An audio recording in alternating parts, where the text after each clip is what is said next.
வாங்க. இன்னைக்கு ஒருத்தவங்க கமாண்டில் சொல்லியிருந்தாங்க, இது என்னமோ சொல்லியிருந்தாங்க, அப்பா இறந்தது எப்படிக்கா, உங்கள் அப்பா எப்படி இறந்தாரு அதை கொஞ்சம் சொல்லுங்களேன் விவரமாட்டு. ஆமாம், எல்லா விஷயத்தையும் உங்கள்கிட்ட பேசிட்டேன்னு. மாமியார் வீட்டில் இருந்தது, நாத்தனாட்டில் இருந்தது, கஷ்டப்பட்டது, வெளியில் வந்தது, கடை போட்டது, வீடு கட்டினதுன்னு எல்லாத்தையும் பேசினேன். ஆனால் எங்கள் அப்பா மட்டும் நான் அவங்ககிட்ட ரொம்ப பேசினதே இல்லை. எங்கள் அப்பா எப்படி இறந்தாருன்ற விஷயத்தையும் உங்கள்கிட்ட பேசினதே இல்லைன்னு. அதான் அந்த அக்கா கேட்டிருந்தாங்க.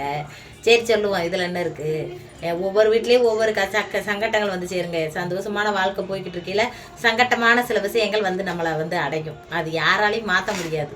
எல்லாரும் பூமியை விட்டு போயே ஆகணும். ஆமாம், வந்து பார்த்துக்குங்க, நம்ம வாழ்ந்து இந்த பூமியை விட்டு போகிறப்ப நல்ல சந்தோஷமாக இருக்கும். அதே இது வாழ்க்கையே பாதியிலேயே முடிச்சுக்கிட்டு போகிறப்ப அது வந்து ரொம்ப சிரமமாக இருக்கும். அதுக்கு திடீர் மரணம் வருது பாருங்க, அதெல்லாம் மனசால ஏற்றுக்கிற முடியாது, அதை தாங்கி கொள்ளவும் முடியாது. அது தாங்கிக்கிற மனசு பக்குவம் இருக்கிறவங்களுக்கு தான் கடவுள் அந்த மாதிரி ஒரு சூழ்நிலை ஏற்படுத்தும். அந்த மாதிரி தாங்கி கொள்ள முடியாதவெல்லாம் ஒன்றுமே பண்ண முடியாது. அப்படித்தாங்க அப்பா பார்த்துக்கங்க, நல்ல ஒரு எண்ணெய் மாதிரியே நல்லா பேசுவார். கோவம் அப்படி ஒரு கோவம் வரும். எனக்கும் சில நல்ல கோவம் வரும். சில நேரம் காமெடியை பேசுகிறதுக்கு காரணம் வந்து நான் ஹாஸ்டலில் வளர்ந்தேன் பாருங்க, அதோட தாக்கமாக கூட இருக்கலாம். நானே யோசிப்பேன், நம்ம எவ்வளோ தெளிவாக சில சமயங்களில் கோபமாக நம்மளை பேசுகிறோம், அப்புறம் சில சமயங்களில் குழந்த மாதிரி பேசி ஒரு மாதிரியாக போகிறோமே, ஒரு மாதிரி கிறுக்குத்தனமாக பேசுகிறோமே அப்படின்னு நானே சில நேரம் யோசிப்பேன். அது என்னோட மனப்பாதிப்பாக இருக்கலாம். சவுண்டை குறைக்கத்தே, அது என்னோட மனப்பாதிப்பாக இருக்கலாம். உண்மையிலேயே அந்த மனப்பாதிப்பு உருவாகும். ஒரு குழந்தையா, ஒரு சின்ன குழந்தைகளை கொண்டு போய் விளையாடுற வயசில் இருக்கிற குழந்தைய கொண்டு போய் ஹாஸ்டல்லையோ அல்லது அந்நியமான ஒரு இடத்துலையோ விடுறப்ப அந்த பாதிப்பு உண்டாகும். நம்மளுடைய சூழ்நிலைகளை மாற்றிக்கிட்டு நாமளே வேறு மாதிரி ஒரு துன்பத்துக்கு கொண்டு வந்து அதில் அப்படியே வாழுவோம். அதனால தான் எனக்கு அந்த குணம் இருக்குதுன்னு நானாக யோசனை பண்ணிக்கிறேன் சில சமயம். அப்படித்தான் அப்பா வந்து ரொம்ப நல்ல யோசனைக்காரரு, நல்ல ஒரு கருத்தை எதையும் பேசுவார், கருத்தாக எல்லாம் பண்ணுவார். ஆனால் பார்த்துக்கோங்க, கோவம் அதிகமாக போடுவார். கோவப்பட்டாருன்னா அந்த கோவத்தில் என்ன பண்ணுவார்னே தெரியாது. சில பேர் என்ன சொல்கிறது, அதாவது ஒரு கொலையை கூட பண்ணிவிட்டு அப்புறம் விழுந்துக்கிட்டு அழுகிற மனுஷன். அத்தாடி என் பிள்ளை இப்படி பண்ணிட்டேனேன்னு அழுகிற மனுஷன். அந்த அளவுக்கு கோவம் வந்து கோவத்தில் என்ன பண்ணுறதுன்னு தெரியாத அளவுக்கு கண்மூடித்தனமாக கோவம் வரும் பார்த்துங்க. அதனால் அப்பா பார்த்தாவே மிரண்டு உருளுவோம்.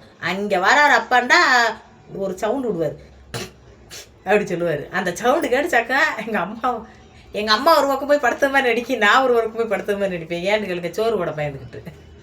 சோறு ஓட என்ன பயம் அப்படின்னு கேட்டீங்கன்னா, சோறு சாப்பிட்டுக்கிட்டு கீழே பேசான்னு சாப்பிட மாட்டார், சாப்பிடுவார். அப்போல்லாம் அரிசியை வந்து இது நெல்லை அவிச்சு அப்படியே போய் இதில் மிஷினில் கொடுத்து அரைச்சி கொண்டு வர்றது. அதில் கல் கிடந்துடும். அந்த கல்லை அரிச்சுத்தேன். அப்போல்லாம் அரிசி அரிக்கி அரிசி பொட்டியில் அரிச்சு போட்டு தண்ணியை இருத்து அதுக்கப்புறம் தான் உலையில் விடுவோம். அப்படி அரிக்கையில் எங்கள் அம்மா கை கொஞ்சம் பெருப்பட்ட வேகமாக அரைச்சி அள்ளி போட்டுரும்.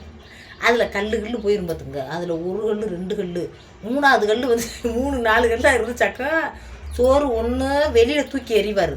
இல்லைன்னா நம்மளுக்கு நேரம் சோறு போட்டுக்கிட்டு இருக்க பாருங்க, அடிப்படியில் உட்காந்துது. அவர் சாப்பிட வரைக்கும் வெளியில் போகக்கூடாது. சோத்தை போட்டு அடிப்படிக்குள்ளேயே இருக்கணும். அவர் சாப்பிட வரைக்கும் தண்ணி வெண்ணி எல்லாம் மூந்து வச்சுட்டு உட்காந்துக்கிட்டே இருக்கணும். நம்ம சோறை போட்டு வச்சுட்டு படுத்தோம்னா என்ன மனுஷன் சோறு திங்கிற போய் படுத்துக்கிட்டா என்ன பொம்பளை அப்படின்ட்டு அப்படி இது பண்ணுவார். அப்படி இது பண்ணிக்கிட்டேன். சரி, உட்காந்துருக்கிறவங்க மேலேயே எரிஞ்சிருவார். இந்த தட்டை தூக்கி செம்படுத்து தண்ணியை குடிப்பார். ஒரு மீன் குழம்பு வச்சாண்டா ஒரு சின்ன பிள்ளை பொம்பளை பிள்ளை நான் இருக்கேன், படுக்க எடுத்து வாயை வச்சு குடிச்சிட மாட்டேன்னா, வாயை வச்சு குடிச்சா அதில் மீன் வாசனை அடிச்சிருக்குல, என்ன மீன் வாசனை அடிக்குது, என்னடி விளக்கிருக்கேன்ட்டு அப்படியே எரிஞ்சிருவார். ஒரு தடவை எரியிற மண்டையில் விட்டு அம்மா முறத்தள்ளிடுச்சு. முறத்தள்ளி ஓடுது. எங்கள் அம்மா செத்து போச்சுட்டு ஊரில் ஓடியே ஆளுகளை கூப்பிட ஓடுறேன். ஆளுகள்லாம் ஓடியாத முறத்தள்ளி பல்ல கடிச்சு கிடக்க அம்மா. அப்படியே பார்த்துக்குங்க, பட்டை வத்தலை அப்படியே நெருப்புக்கிட்ட போட்டு அப்படியே புகையை காட்டினாங்க. அப்படியே புகைச்ச உடனே கொத்து இருமி எந்திரிச்சிருச்சு. அப்போ இருந்தே எனக்கு தெரிஞ்ச அம்மா உயிரோடு இருக்குண்டு. இல்லாட்டி செத்து போச்சு அம்மானதே ஊரை கூப்பிட போயிட்டேன். எங்கள் அப்பா அங்கே எரிஞ்சிட்டு அழுகுறாரு. ஏம்மா எந்திரிமா, ஐயோ நான் பண்ணிட்டேனே பாவி, நான் என்ன பண்ணுவேன் ஐயோன்னு மண்டையில் அடிச்சுக்கிட்டு மண்டையில் உச்சவத்தில் முத்திக்கிட்டு அவர் பைத்திய கூலங்கள்றாரு. நான் ஊருக்குள்ளே ஓடிட்டேன். எங்கள் அப்பா செத்து போச்சு, எங்கள் அப்பா அடிச்சு கொண்டுட்டாருன்னு சொல்லலாம். அப்படி ஓடிட்டேன். அப்படி கோவம் வரும் எங்கள் அப்பா பார்த்தா பயந்து நடுங்குவோம். அவருக்கு சாப்பாடு ஓட்டு சாப்பிட்டுட்டு வெள்ளை வெட்டியை கட்டிக்கிட்டு வெளியில் போயிட்டாருண்டா. அந்த M10 படம் பார்த்துருக்கீங்களா? அந்த படமும் எங்கள் அப்பாவும் ஒன்றும் மாறாது. அந்த படம் அப்படியே எங்கள் அப்பாவை தான் எடுத்துருக்காரு. எங்கள் அம்மா 100 தடவை வைக்கும் அந்த படத்தை. பைக் எடுத்துக்கிட்டு சுட்டி வீசி பெட்டி எடுத்துக்கிட்டு போயிட்டாரக்கும். அப்போ வந்து சைக்கிள் இது, என் பைக்கெலாம் கிடையாது. எடுத்துக்கிட்டு பாத்தினூர் பக்கம் போயிட்டு இறக்கும். அப்படி தாய் மகளும் குதூகலம் போட்டு குதியாலமா விடுதலை எங்களுக்கு விடுதலை எங்களுக்கு விடுதலை. அப்போதான் எங்கள் அம்மா போய் பக்கத்து வீட்டில் பேச போக நான் போய் எங்கிட்ட விளையாட போவேன். எல்லாமே நடக்கும். ஒரு நாளைக்கு அதுலேயும் குடும்பம் தடவை பாதியில் போயிட்டு திரும்பி வருவார். பொட்டை முண்டையை நம்ம போன உடனே வீட்டில் இருக்கா வெளியில் தெரிச்சு ஒழிச்சான்னு பார்த்து புடி விட்டுக்குருவோம். புடி விட்டா விழுதே. அப்புறம் தாய்க்கு மகளுக்கு விழுகும் பார்த்துங்க. அடியான அடி அடிப்பார். அதுக்காக என்ன செய்யறது, ஒரு 1/2 மணி நேரம் சென்றுதே அப்புறம் போகிறது. போயிட்டாரா போயிட்டு போய் தொலையிட்டு அப்புறம் போவோம் அப்படின்ட்டுங்க அம்மா. அடியே இருடி நொட்டும் போய் தொலையிட்டு பாதியில் திரும்பி வந்தாலும் வைக்கிருக்கு பையன் அப்படின்னு எங்கள் அம்மா பேசும். அப்படி வந்துடுவார் சில சமயம். அப்படி பயந்து அப்புக்கு வளர்ந்தேன் நாங்கள். அப்படி வாழ்ந்ததுனால தான் என்னமோ இன்னைக்கு ஒரு ஒழுக்கம் ஜெழுக்கமாக நல்லபடியாக குடும்பம்னு கட்டுச்சட்டாக போகிறோம். இப்படித்தான் வாழணும், இதுதான் வாழ்க்கை, இது அம்மா வளர்ந்தது, அம்மாவை அப்படி கஷ்டப்படுத்திக்கிட்டு நம்ம அப்பா நம்ம பிடிச்சி நம்மளை அப்படி கஷ்டப்படுத்தலையே, நம்ம நல்லபடியாக இருக்கணுன்ற எண்ணம் எனக்கு உண்டானதுக்கு காரணம் அது பார்த்தே இருக்குன்னு நினைக்கிறேன். பயந்து வளர்ந்தது. அப்படி வாழ்ந்துக்கிட்டு இருந்தேன். எங்கள் அப்பா திடீர்னு பார்த்துக்கோங்க கையில் இருக்கிற விரல் பூரா, அந்த விரல் இருக்கு பார்த்தீங்களா, இது பூரா பார்த்துக்கோங்க வெள்ளையாக இருக்கிற விரல் பூரா கருப்பாயிடுச்சு.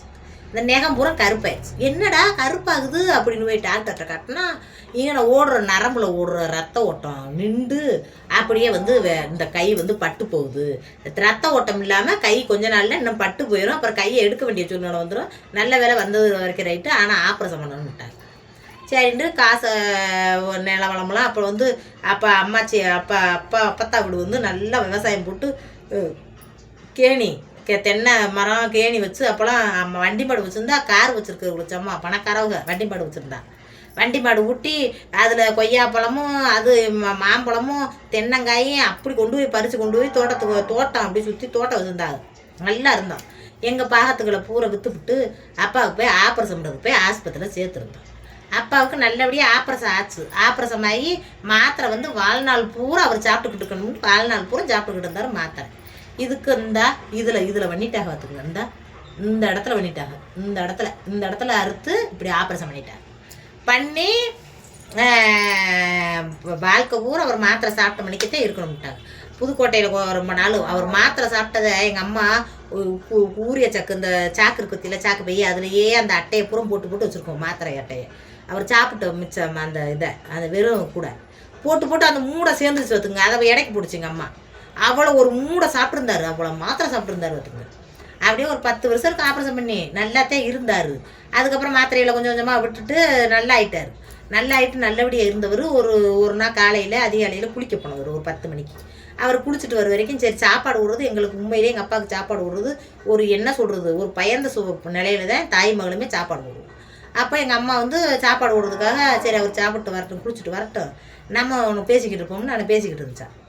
எங்கள் அப்பா ரொம்ப நேரமாக குளிச்சிருக்காரு. அதுக்கு ரோட்டில் ஒருத்தர் வச்சுருக்கேன், டே எவ்வளோ நிறையா குளிக்கிற, தண்ணி ஒரு தொட்டி தண்ணியம்மா காலி பண்ணுறது ஒரே ஆள், என்னத்தை அப்படி தேய்க்கிற உடம்ப. எங்கள் அப்பா அப்படி தேய்ச்சி நாகரிகம் பார்ப்பார் பார்த்துங்க. காலை குதிங்காலை கூட தேய்ச்சிக்கிட்டு இப்படியே துண்டை போட்டு இப்படியே இழுக்கிட்டு குளிப்பார். பொண்ணுதான் அப்படிதுன்னு குளிப்பார்.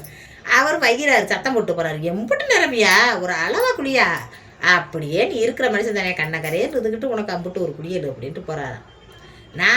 நான் இருந்தேன். ஆனால் விளையாட்டு பிள்ளை சின்ன பிள்ளையா விளையாடிட்டுருந்தேன். அப்போ பார்த்துக்குங்க அப்படியே குளிச்சுட்டு அந்த துண்டையே புழிஞ்சு கட்டிக்கிட்டு எம்மா வா சோறு போட அப்படின்னு இருக்காரு. சரி என்ன வாரேங்கட்டு அம்மா போய் சோறை போட்டுக்கிட்டு அடுப்படியில் எங்கள் அப்பா போய் சட்டையை எடுத்து மாட்டினவர் மாட்டினபடியே நின்றுக்கிட்டே இருந்திருக்காரு. என்னங்க அப்படியே நிற்கிறீங்க, என்னங்கண்டே அம்மா போய் கேட்டிருக்கு. அவர் பிறகு வர முடிய ஒரு மாதிரியாக முடிச்சுருந்துருக்காரு. என்னடா அத்தா ஒரு நாள் அப்படி முடிக்க மாட்டாரு, ஒரு வழியாகவே முடிக்கிறாரு, என்னங்க அப்படின்டா அப்படியே பார்த்துக்கணும். கொஞ்ச நேரத்தில் வாய் அப்படியே இழுத்து கை ஒரு மாதிரி கோணிச்சிருச்சு பார்த்துக்கணும்.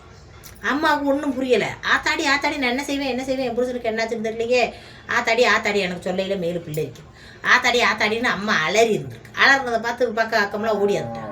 ஆஸ்பத்திரிக்கு கொண்டுக்கிட்டு போனால் ஆஸ்பத்திரியில் சொல்லிட்டாங்க மூளையில் ஓடின ஒரு ரத்த நரம்பு வந்து இதாயிடுச்சு, அது வந்து கசிவாயிடுச்சு. அதனால் வந்து அவருடைய உள்நாக்கு உள்ளே இழுத்துக்கிடுச்சு, கை ஒரு பக்கம் இழுத்துக்கிடுச்சு, இதெல்லாம் வந்து ஆனது காரணம் அதுதான் அப்படின்ட்டாங்க. ஆஸ்பத்திரியில் வச்சுருக்கோம். ஆஸ்பத்திரியில் வச்சுருந்தா பெரிய ஆஸ்பத்திரியில் வச்சுருக்கோம். அப்போ என்னை கல்யாணம் கட்டி கொடுத்துட்டாங்கன்னு நினைக்கிறேன். ஆமாம், அப்பாவுக்கு அப்போ அந்த நிலை ஆறப்ப என்னை கல்யாணம் கட்டி கொடுத்துட்டாங்க. அப்போ வந்து ஆஸ்பத்திரியில் பெரிய ஆஸ்பத்திரியில் அம்மா வச்சுருக்கோம். அப்போது காசு இல்லை. என்ன நிலவளத்தில் விற்று அப்பாவை ஆப்ரேஷன் பண்ணி காப்பாற்றிருக்கோம். அப்போவே வந்து நிறைய காசு செலவாயிடுச்சு. இன்னும் வந்து விற்கிறதுக்கு ஒன்றும் கிடையாது. அம்மா ஒரு கொஞ்சம் தான் நிலம் வச்சுருக்கு. அதில் விவசாயம் போட்டு கஞ்சி குடிச்சிக்கிட்டு இருக்கு. அதையும் விற்க முடியாது. அப்படின்னா பெரிய ஆஸ்பத்திரி சேர்த்தா பெரிய ஆஸ்பத்திரியில் வந்து கூடிதான் வந்து அப்படியே டாக்டர்கள்லாம் கூடியாக இங்கிலீஷ்லேயே பேசுகிறாங்க. ஆனால் எந்த ஒரு ட்ரீட்மெண்ட்டும் கொடுக்குறாப்புல இல்லை. அம்மா 1 மாதத்துக்கு மேலே ஆச்சு ஆஸ்பத்திரியில் இருக்குது. நானும் போய் சாப்பாடு கொடுக்க போய் பார்க்க இப்படியே திரியிறேன். அம்மாட்ட கேட்டால் கொஞ்சம் நேரம் நான் இருப்பேன். அம்மா வந்து வீட்டுக்கு வந்து சேலையை குளிச்சுட்டு ட்ரெஸ் மாற்ற மட்டும் தான் அம்மா வரும். அப்புறம் பூரா இங்கே தான் கிடக்கும்பா. நான் சாப்பாடு போய் 3 வேளையும் கொடுக்க போவேன். அப்போ நான் அம்மா அழுகுது. என்னென்று தெரியலையே வாராக வாய் இப்போ நான் சாப்பாடு சாப்பிட முடியல. மூக்கு வழியாக டீப் வழியாக சாப்பாடு போய்கிட்டு இருக்கு. என்னென்னு தெரியலையே வர்றாங்க, பார்க்குறாங்க, ஒருத்தருக்கு பேசுகிறாங்க. வெறும் படிக்கிற பிள்ளைகளாக கூடி நிற்கிது, எழுதுதுங்க. ஒருத்தர் வந்து பேசுகிறாரு, அப்படியே போகிறாங்க. இதுதான் நடந்துக்கிட்டு இருக்கு அப்படின்னு அம்மா சொல்லிச்சு. அப்போ இங்கே வச்சுக்கிட்டே 1 மாதம் காலமாக வச்சுருக்கோம். 1 மாதமாக எந்த ட்ரீட்மெண்ட்டும் இல்லாமல் சும்மா மாத்திரை மருந்து கொடுக்குறாங்க, குளுக்கோஸ் ஏற்றுறாங்க. சாப்பாடு டீப் வழியாக கொடுக்குற எப்படி கொடுக்கணும்னு சொல்கிறாங்களோ அது மாதிரி கொடுத்துக்கிட்டோம். சரி, இது சரியாக வராது, இது ஆஸ்பத்திரி வேலை, இது நம்ம வந்து தனியாருக்கு போய் சேர்த்துருவோம்தே அப்படின்னுது. தனியாருக்கு சேர்த்தா காசு வேணும்லாமா அப்படிங்கிறேன். அதுதான் என்ன செய்யறதுன்னு தெரிலன்றது. நான் எங்கள் வீட்டுக்கிட்ட எங்கள் அப்பாவுக்கு இந்த மாதிரி இருக்குது, 1 மாதமாக ஆஸ்பத்திரியில் ஒரு ட்ரீட்மெண்ட் ஆகலை, நம்ம தனியாரில் வச்சு பார்த்துருவோன்னு அம்மா நினைக்குது அப்படின்னே. இப்போ நான் என்ன பண்ணணும் அப்படின்னாரு. எனக்கு நகைய அது அவங்க தம்பிமார்கிட்டலாம் கேட்டுச்சு. அவங்க தம்பிமாரெலாம் என் பொண்டாட்டி கொடுக்குறாள்லக்கா அப்படின்னு சொல்லிட்டாங்க. ஆனால் நான் வந்து என் நகையை அடகு வச்சு இந்த எங்கள் அம்மா எனக்கு ஒரு 3 பையன், ஒரு கழுத்து நெக்லஸ் இதெல்லாம் போட்டு விட்டுருந்துச்சு. அதில் வந்து அந்த சங்கிலியை பூரா போய் அடகு வச்சுட்டேன். அடகு வச்சு அப்போ வந்து 70,000 80,000 கிடச்சின்னு நினைக்கிறேன். அதுக்கு அவ்வளோதான் கிடச்சி. ஒரு எப்படி எனக்கு சரியாக ஞாபகம் இல்லை, 70-80,000 இருக்கும். கெட்டி இங்கே தான் வேலைமல்லாம் சேர்த்தோம். வேலைமலை சேர்த்தா அவங்க பார்த்துட்டு அவங்க சொல்லிட்டாங்க டைல்ஸ் பண்ணணுமா என்னவோ சொன்னாங்க. அப்படி சொன்னால் அம்மா மாட்டேன்ருச்சு. அப்படிலாம் பண்ணுனா திடீர்னு அப்போ சொன்னாங்க அது 100% காப்பாற்ற முடியும்னு சொல்ல முடியாது, அது சேராமல் மரணம் கூட வரலாம், அது உங்களுக்கு ஒத்துக்கிட்டா நீங்கள் கையெழுத்து போடுங்கட்டாங்க. அம்மா ஒத்துக்கிற மாட்டேன்ருச்சு. மற்ற ட்ரீட்மெண்ட்லாம் பண்ணி முடிக்க வரைக்கும் இருந்துச்சு, இங்கே இருந்தோம். ஆனால் வந்து இந்த டைல்ஸ் பண்ணுறது மட்டும் மாட்டேன்ருச்சு. ஏன்டா ஒரு வேளை உடனே இறந்துட்டாருன்னா என் புருஷன் என்னால் தாங்கிக்கிற முடியாது. என்னால் அதுக்கு அவர் இருக்கிற காலம் வரைக்கும் இருந்துட்டு போகிறாரு. நீங்கள் காப்பாற்ற முடியும், என் புருஷனை காப்பாற்றிடலான்ட்டு உறுதி சொன்னீங்கன்னா எப்படி காசாக இருந்தாலும் கட்டி நாங்கள் சேர்க்குறோம். உறுதி இல்லாமல் எங்கிட்ட உறுதிமொழி வாங்கிக்கிட்டு நீங்கள் கையெழுத்து வாங்கிட்டு நடக்கையிலேயே டைல்ஸ் பண்ணையிலேயே இறந்து போனாலும் போகலாம் அப்படின்னு சொன்னீங்கன்னா எனக்கு வேணாம் அப்படின்ட்டுச்சு. சரி, அது உங்கள் விருப்பம், இருக்கிற காலம் வரைக்கும் இருக்கட்டும் அப்படின்ட்டு அனுப்பி விட்டாங்க. அப்புறம் வீட்டில் வந்து அப்பா வந்து பார்த்துக்கிட்டு இருந்தோம். அந்த சாப்பாடு வந்து மூக்கு வழியாக தான் ஏறிக்கிட்டு இருந்துச்சு. திடீர்னு வந்து அவருக்கு வந்து குழப்பமாகி அம்மாவை போய் தாக்குவார். பார்த்துக்கலாம், நல்ல நடந்துக்கிட்டுலாம் இருந்தார். அப்போ அம்மாவை போய் தாக்குவார்.